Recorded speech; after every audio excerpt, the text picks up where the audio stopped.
ಅಬ್ದುಲ್ ಖಾದರ್ ಜೀಲಾನಿ ಪ್ರೀತಿ ಅಂತ ಇರಬೇಕಿತ್ತು. ಹಜರತ್ ಅಬ್ದುಲ್ ಖಾದರ್ ಜೀಲಾನಿ ನೋಡ್ರಿ ಎಷ್ಟು ದೊಡ್ಡವಾದ ಮಾತು ಹೇಳಿದ್ರು. ಯಾರು ಬೇನಮಾಜಿದ್ದಾರೆ, ಯಾರು ಜನರು ಬೇನಮಾಜಿದ್ದಾರೆ ಅಂತಹ ಜನರಿಗೆ ಮುಸಲ್ಮಾನಿನ ಕಬ್ರಸ್ತಾನಲ್ಲಿ ದಫನ್ ಮಾಡಕ್ ಹೋಗ್ಬೇಡ್ರಿ. ಅಲ್ಲಾಹು ಇದು ಯಾರು ಹೇಳಕ್ ಕುಂತಿದ್ದಾರೆ? ಯಾರಿಗೂ ಶರೀಫ್ ಮಾಡಿರುವ ಜನರು ಕಿವಿ ಕೊಟ್ಟು ಕೇಳಬೇಕು. ಇವತ್ತು ಪ್ರಪಂಚದಲ್ಲಿ ಬೆಳಗಿನ ನಮಾಜ್ ಮಿಸ್, ಮಧ್ಯಾಹ್ನ ನಮಾಜ್ ಹೋತು, ಅಸರ್ ನಮಾಜ್ ಹೋತು, ಮಗ್ರಿಬ್ ನಮಾಜ್ ಹೋತು, ಇಶಾ ನಮಾಜ್. ಎಲ್ಲಿದ್ದೀರೋ ಮುಸಲ್ಮಾನ್ ಜನರು? ಟಿವಿ ಸಮೀಪ ಇದಾರ. ಎಲ್ಲಿದಾರ ಮುಸಲ್ಮಾನ್ ಜನರು? ಕಟ್ಟಿ ಮೇಲೆ ಇದಾರ. ಎಲ್ಲದಾರ ಮುಸಲ್ಮಾನ್ ಜನರು?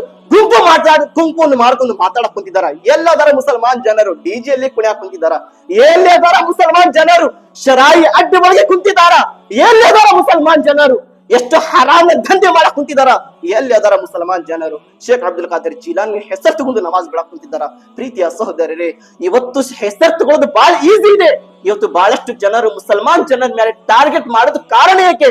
ನಾವು ಇಂತಹ ಪವಿತ್ರವಾದ ಈ ಪ್ರಾರ್ಥನೆಯಿಂದ ನಾವು ಇವತ್ತು ಪ್ರಪಂಚದಿಂದ ದೂರ ಆಗಿದ್ದೇವೆ. ಇವತ್ತು ಬಹಳಷ್ಟು ಜನ ನಮ್ಮ ಮೇಲೆ ತರಹದ ಶಕ್ತಿನಿಂದ ಬಳಸಿ ಇವತ್ತು ನಮ್ಗೆ ನೋವನ್ನು ಕೊಡಕ್ ಕುಂತಿದಾರ. ಪ್ರೀತಿಯ ಸಹೋದರರೇ, ಅಲ್ಲಾಹು ಅಕ್ಬರ್. ಅಲ್ಲಾಹ್